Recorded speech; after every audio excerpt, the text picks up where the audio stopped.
Hello, Todd Shank here with Premier FPL.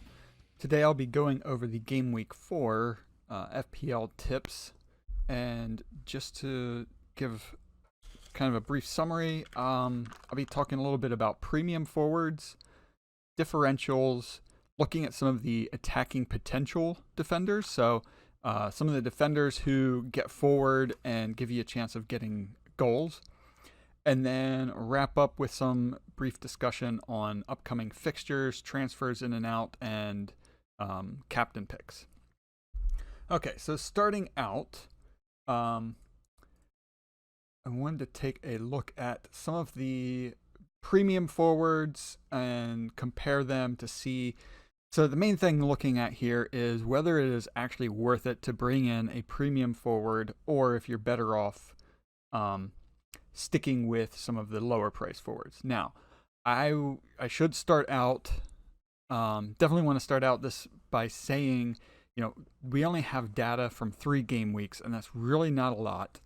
So a lot of what I'm going on here is looking at some of the underlying statistics, and I would say taking kind of a guess at the way things are going. And a lot of this is going to depend on trends moving forward. And I really don't like to it's really hard, but I don't like to put too much stock in the data until you get really past game week 5 at the very least. So up until then, take some of this with a grain of salt. Remember that we have only played 3 matches and things can change pretty quickly. Depending on, setups for teams, teams starting to gel together a little bit better. So, all right, with that said, let me pull up here what I have. This is taking a look at, now, as you can see here, these are some of the information that I gathered to basically come up with my own scoring system for these players. So taking a look at the big chances missed, big chances scored, the bonus points that they've gathered so far, goal attempts, goals, their ICT threat score, passes received in the final third, touches in the penalty area, their XG delta, as well as their XG for goal involvement. So, wrong button, sorry about that. So based on that, this is kind of a little scoring thing that I came up with. And I hit the wrong buttons for a couple of these, so I'm just going to correct them real quick before we move on. Okay, so based on, this is kind of like my own algorithm I came up with on my own based on these scores. So if we sort them, but with the score, looking at those underlying statistics, Firmino actually comes out on top, followed by Pukki, Haller, Aubameyang, Aguero, Rashford, Kane, and then Barnes at the bottom. Now, as I said, take some of this with a little bit of a grain of salt, and this was the best way that I could really come up with to kind of analyze. Sorry, Barnes, it was actually 90, so he's up there a little bit higher. This was meant for me to just kind of be a way to look at the players and see what's going on based on their underlying statistics, and see if it is actually worth it to go for Aguero, Aubameyang, and Kane. I threw Firmino in there too at 9.5, just as kind of like a comparison for that range along with Rashford. Vardy was well below in a lot of the areas, so I actually didn't include him, but he's one that you could always take a look at and judge for yourself. But I would say based on this, now, one of the things, Aguero currently has 4 goals and 4 big chances, and has scored all 4 of his big chances.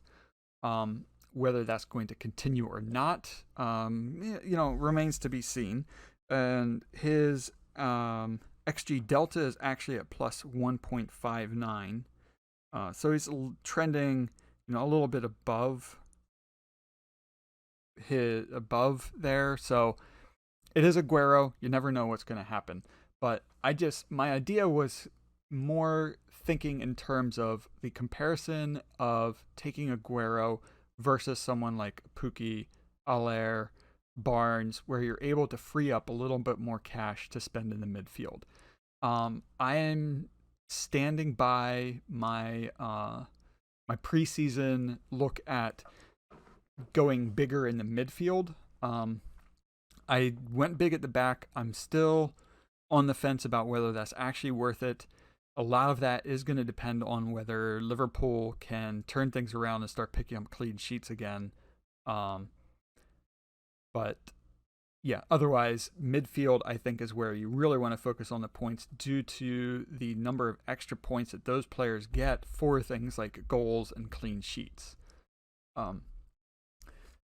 So yeah, the interesting thing here is Firmino and his attacking threat. And so actually, if we come back over here and look at attacking threat. So the ICT threat score, sort by forwards here. Firmino is at the top for the ICT threat score, which is based on, it's their statistic that looks at kind of their their threat and their ability to score goals going forward. So Firmino is at the top there, followed by Barnes and Pukki. And I think that that is a fairly accurate statistic in terms of thinking about where a player is on the pitch. Just trying to take a look at some of this. The other part of what I did with the numbers was broke it down based on a per match scoring because of Aller missing a match so far. So some of my scoring was based more on a per match scoring. And I will also say, Aller's statistics are based on facing, Man City and then, one of the worst teams in the league as far as giving up goals with Watford. So yeah, it's a little bit difficult to compare those two, but so far he definitely looks like he is worth the 7.4 that he's at now. Let me come back over here and look at this again. Firmino, his ICT threat score is really high, which I think is a good indication that he is going to continue to get goals moving forward. Take a look at what he has so far. He has 1 goal, 1 assist, only scored 2 points against Arsenal, but this is thinking more in terms of underlying statistics to take a guess at how they are going to look going forward. So all in all, I'm avoiding having Aguero, Kane, Aubameyang in my teams. I don't think that they're worth it. I think that you can get better value from looking at some of the players like Pukki, Aller, even Firmino moving forward, and then look at bringing in the bigger name players like Sterling, Salah, De Bruyne for the midfield. Now, out of all of those, I do think that Aguero is probably the best value as far as getting one of those premium forwards. Aubameyang, I think, would be next up there, and they're kind of switched here, but I would say just based on last year and what we know about Aguero, as long as he is getting starts, he's going to be scoring goals. I don't think that his 4 goals from 4 big chances is an anomaly. He is a player that will get you goals. Now, the question is more a matter of whether you want to spend the 12 million on him, or if you would rather have, you could just about fit in, depending on, what your team looked like to start the season, you could just about fit in Pukki and Barnes up front. And then that also leaves you with Sterling and Salah, maybe even De Bruyne in midfield, along with having, at least 1 premium defender. So that's kind of where I'll leave that up to you, what you decide for your team. But overall, I don't think for me it's going to be worth it to bring in one of these, especially not at this point. I don't really have it would take me probably a good 3 weeks to be able to fit someone in just because of the way that my team is set up. But if you have the room to fit one in, Aguero is not a bad one to pick out of them. But I would say definitely avoid Kane. With Eriksen possibly moving, I don't have his heat maps pulled up, but Kane has been dropping a lot deeper lately, especially when Eriksen is not playing. So if Eriksen is really going to be transferred out, definitely want to avoid Kane for the season. Okay, that brings me on to the next thing that I wanted to look at here was differentials. Come back. And so a couple of the things to look at, I decided to use the ICT index as one of the ways to look at some of the differentials. Now, a couple of the differentials that I was looking at here, Soyuncu from Leicester was one of them at 4.5, decent defender, 2.7% ownership. Now, the difficult thing with Leicester is their fixtures aren't great.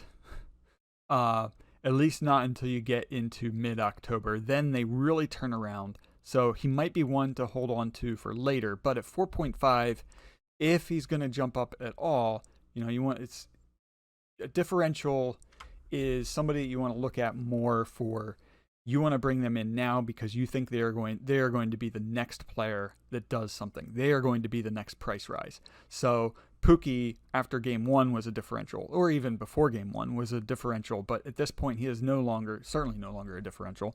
But he's one of those players that, jumped from whatever it was, 5% ownership to, I don't even know offhand what it is. It's 36% ownership now. So the differentials are thinking about players that might be the next price rises. So I think Soyuncu definitely has a chance at that. 88 isn't a great influence number, but again, he's a player that has been doing well in terms of his attacking potential, his ability to get forward and help support somebody like Vardy. The other two that I'm looking at, and I wanted to take a little bit of a look at the two teams here, West Ham and Aston Villa. So Lanzini is the next one here, 6.5, right in that mid-tier midfielder, 2.7% ownership and 15 points, leads along with Aller. 2 assists already this season, so he is the one that I would say to target from West Ham. Total, we're going to look at this. Aller is actually another one. I think that he is definitely going to be on the rise. 4.2% is right on that cusp of differential. So I know he dropped. I believe that was when he missed the second match of the season, but that was due to injury. I think he's going to be back. I really do think he is going to be up there in terms of goal scorers for this season. Already averaging, 2.5 shots per game. All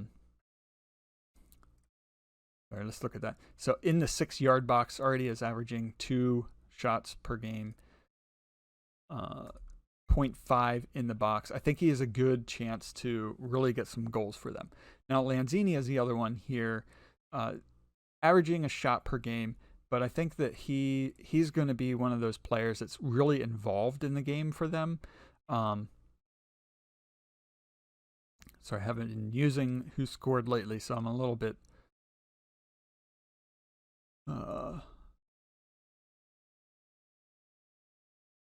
I think that he is the type of player that's going to be doing well as far as getting assists for them. So if we look here at the creativity, 137 is far and away the highest creativity. I think he's going to be that player that sets up players like Anderson, Aller, gets the occasional goal. His influence is up there as well. So he's, like I said, one of those players that's really going to be involved, and somebody I actually considered having in my team along with Allaire to start the season, but ended up going with Perez, which was a huge mistake. Really wish I had gone with Lanzini, because I think that that's a player that's going to be decent going forward. They also here, as you can see, have a good set of fixtures, followed by United, which you never know how that's going to go. The Bournemouth away, Crystal Palace at home, I think are good fixtures for them as well. Now, thinking in terms of attacking, I think that all of this looks good. I think they are going to be a very high attacking threat. Now, don't count on any clean sheets. I do want to cover that a little bit in terms of looking at teams to target for fixtures coming up. The other one for differentials here is Aston Villa. And the interesting one that I had pulled up was Anwar El Ghazi. He's played 178 minutes, so he's shown up in all 3 matches, but just not played the full time. So far he is averaging 2.3 shots per game in that time, averaging 1 on target, 1 off target per game. He's an interesting one where several of the underlying statistics look very good for him. The issue is playing time and whether he's actually going to get solid playing time. But at 0.5% and only a 5.5 midfielder, he might be one worth taking a gamble on. I know that there are a lot of players, a lot of managers out there that are going for McGinn, and his underlying statistics do look, I would say they look better than El Ghazi. And I'd say the other side of that is Grealish. I would say all 3 of them, their underlying statistics are very similar to one another. McGinn slightly edges out the other 2. But in terms of, looking at differentials, El Ghazi could be a very interesting one, especially if things really start to click for him. Did get the goal here against Everton, but like I said, he's only played 1 full match. And his other match here, he got in at least the 60 minutes, but in the match against Everton, only 13 minutes. So he could be one of those impact subs where, he's not playing every match. So it's kind of a toss-up. If he starts to play well, definitely want to keep an eye on him, be prepared to bring him in if he really starts to kick on and get going. Wesley up front at 6.0 is a very good differential, 1.8%. I think he could be an interesting one to target as well if you wanted to get in. So again, looking at their fixtures, they also have decent fixtures. Arsenal, you never know when they're going to make a mistake. So that could be, they really have decent fixtures up here until they hit the Man City, Liverpool, and then in here in this block. But once you get into December even, they have good fixtures. They're not, they haven't been super, I mean, I guess they have done well enough as far as scoring goals, but, they're not a team that you really think, oh yeah, they're going to get goals, which, could surprise a lot of teams and is part of the reason why I see some of these players as great differentials. Before we jump into, well, actually, no, I think I will just go right into the attacking potential for defenders. Jump back over here to my spreadsheet. So I pulled up really only 6 of these defenders here in a varying range of price points. Anywhere from Lundstrom here at 4.2 to all the way up to Robertson at 6.9. Now, the reason I pulled them in is these main 3 statistics of goal attempts, penalty area touches, and then their XG. Emerson, I think, is right here in the middle, a very good, very interesting one. 6 goal attempts, 5 penalty area touches, and 0.37 XG. From looking at him, the way he's really gotten forward, he's looked very dangerous, getting those shots. I probably could even pull up his shots on target. we wanted to take a look at his shots on target as well, because give me a second here. Okay. If you look here, Emerson here, shots on target is at 1.3 per game. Break this down by totals, which probably moves him on to the next page. I really like the way that he's, and as you can see here, El Ghazi is here with 3 on target shots. So from watching the little bit that I've watched with Emerson, he's really enjoyed getting those shots in there. And I think that is something. Oh, sorry, he is up here at one of the top. So in the top 5 as far as shots on target this season, and he's a defender. So, and I noticed in the matches that I've seen him, he's really pushed forward quite a bit. So I think that he is a very interesting one to bring in. And let's pull him up here real quick. Emerson in the top 2 here, 2.6% ownership puts him also in the great range for a differential. The tricky thing is they do have Liverpool coming up here, but all of these fixtures basically up until November are very winnable for them. I think that this is a great time to look at bringing him in and jump on board before everybody else wants to get him in.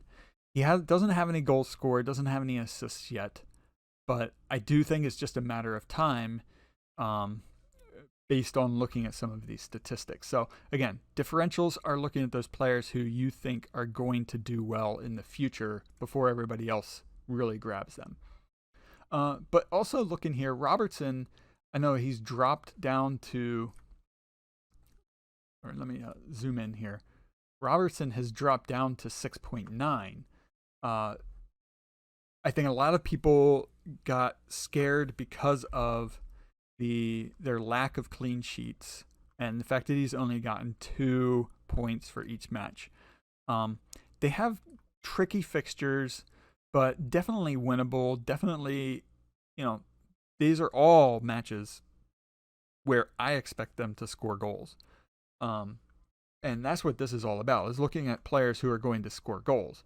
Robertson has 6 goal attempts. That's 1 more than Alexander-Arnold. He has more penalty area touches. It's just that Alexander-Arnold has a higher XG, and he's been the one that's actually gotten the points so far this season. But I really wouldn't jump off of Robertson at this point because of some of these underlying statistics. Dean is definitely up here. Ake is an interesting one. At only 5 million. The problem is that he has been playing for Bournemouth, who have been leaking goals, and that's really hurt him.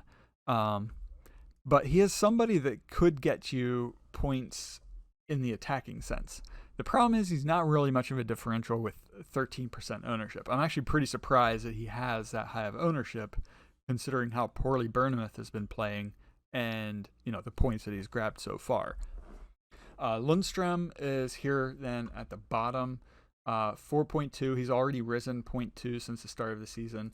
4 goal attempts, 5 penalty area touches, and a 0.51 XG, already getting a goal. I didn't touch on, Ake's 0.59 is the highest of all of these as far as XG goes. So he looks like he should be getting some goals at least any minute now, but just hasn't been able to grab one yet. Okay, so those are my top 6 as far as attacking potential defenders. I'm sure there are others out there that you might say would be better options, but this is just taking a look at some of the smaller underlying statistics to see who might be coming ready to score a goal. All right, so looking ahead, I wanted to take a look here. Again, I did a little bit of my own scoring here. Now, high numbers are bad.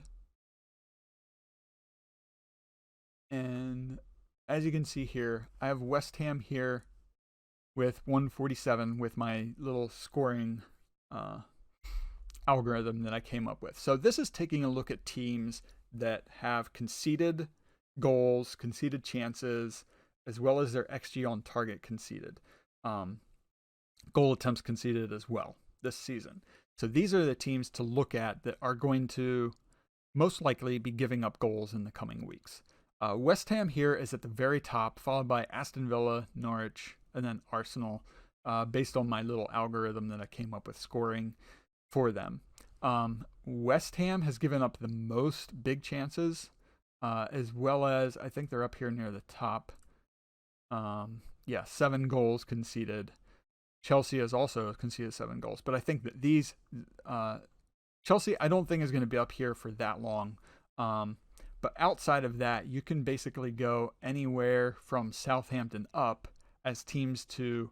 I think that those are teams that you can really target as far as teams that will be giving up goals in the coming weeks. Largest. So Aston Villa, goal attempts, 55 goal attempts.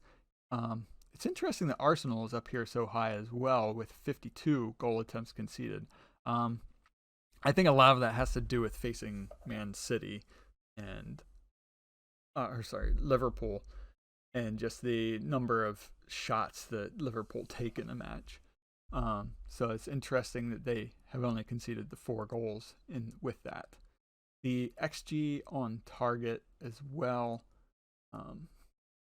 Watford has given up the most, on target for XG wise. Interesting that Man City is up there so high with this one. But at the same time, if they're blocking those, then it could be on target, and they could also be limiting players to, long range efforts, which I don't have in here. But if they're only giving up long range efforts that are easily blocked, they could still be on target. So anyway, this is just kind of a quick look at some of this. Like I said, I think West Ham, Bournemouth, Aston Villa, Watford, Norwich, those are some of the best teams to target if you want to pick, if you're looking at the fixtures coming up. I also have this. It's really difficult to see. It's really difficult to kind of browse through this as well. But I did find Premier League released the full kind of fixture difficulty ranking here for Gameweek 4. Slide over. Gameweek 4 has. I like this Arsenal Tottenham match should be very interesting. If you're going to bring in Aubameyang, I think now is the time to do it. I really think he's going to get at least a goal in this match, possibly even 2. Aston Villa facing Crystal Palace is a good one. Bournemouth against Leicester. Now, Man City. So if we look here at Man City, their fixtures coming up, they have Brighton, Norwich, Watford. So these Norwich, Watford, Aston Villa, they have some great fixtures coming up here. Even looking at Bournemouth, not Bournemouth, Brighton. Where are they? Brighton here has been interesting. 5 big chances conceded. Middle of the road, 32. Again, a lot of these are very middle of the road. Here they are, right down here near the bottom. It's just funny that that's where they're at there. But they don't have any players up here as far as any of the. Dunk, I think, is probably their top player in this. They're not super impressive, but still managing to, get their points. Dunk up here near the top. He's been about the only one that's really gotten a whole lot of points for them. You have Maupay up front, but I think a lot of them have been overshadowed just by all of these other players that have done much more than them. So they've kind of flown under the radar. Maupay might be an interesting one. I didn't bring up any of his statistics, but he could be an interesting one to look at. Only 0.6% ownership.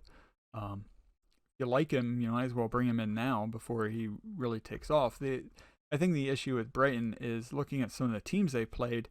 I really feel like they should have done a lot better than what they have done so far against Watford, West Ham, and Southampton. They have some more difficult fixtures coming up, which would be a good reason to avoid them. Okay, so I think I'll wrap that up as far as looking at fixtures. Go back here. Looking ahead, for captains, Pookie might be an interesting one as really kind of a differential captain. He might not be a differential captain considering how well he's done. I wouldn't be surprised to see more people captain him. But facing West Ham, like I said, they've given up 12 big chances so far this season, 53 goal attempts that have been conceded, and 7 goals. So don't be surprised to see Pookie on the score sheet at least once in this match. Now, the other side of that is people now know what to expect from him, and West Ham could very easily look to set up and shut him down. With that said, this might be a good time to bring in Buendia, Cantwell, look at them to be getting the goals instead of Pookie. Barnes could be an interesting one if you really want to take a punt on, an informed player to score a goal against a Liverpool team that has continued to give up goals. Yet to keep a clean sheet this season. So that could be an interesting one. Now, Aguero, definitely up there, facing Brighton Hove Albion at home. I think that would be a good chance for a captain. I think Aubameyang is a good shout for a captain as well against Tottenham if you have him. I would say since I have him in my team, I am going for Sterling as my captain. He's scored at least a goal in every match to start the season. Salah has scored in 2 out of their 3, so he's always up there as far as a goal threat. Burnley away. Now, the problem with Burnley is they really do a great job of keeping teams from shooting. Burnley this season, only 3 big chances conceded, even with 43 goal attempts. And so 3 big chances, 3 goals, 2.9 XG on target. So they've done a really good job of keeping teams from shooting and from getting goals as well. So just something to consider. Pull up their statistics. I've actually heard Dwight McNeil is a good differential as well. As you can see here, only 0.4% ownership, and has already gotten himself 2 assists this season. So that's another one to definitely consider looking at. As you can see here, they really have only had the 1 clean sheet, but they've also played against Arsenal and Wolves, 2 good teams. So only giving up, the 3 goals from Arsenal and Wolves, that's not too bad. A pretty good way to start the season. Okay, I think that's where I'm going to wrap up for this week. Hopefully it's a good game week. Hopefully everybody that needs to score the goals scores the goals, and more than anything, I really hope it's an exciting week. I really like seeing these weeks where there have been so many goals scored. I think I heard out of the 30 matches played that only 15 clean sheets so far. So I kind of like that. It's not great for defenders in my fantasy team, but it does make for exciting football to watch. All right. So anyway, that's where I'm going to leave it. As always, wish you good luck and have fun.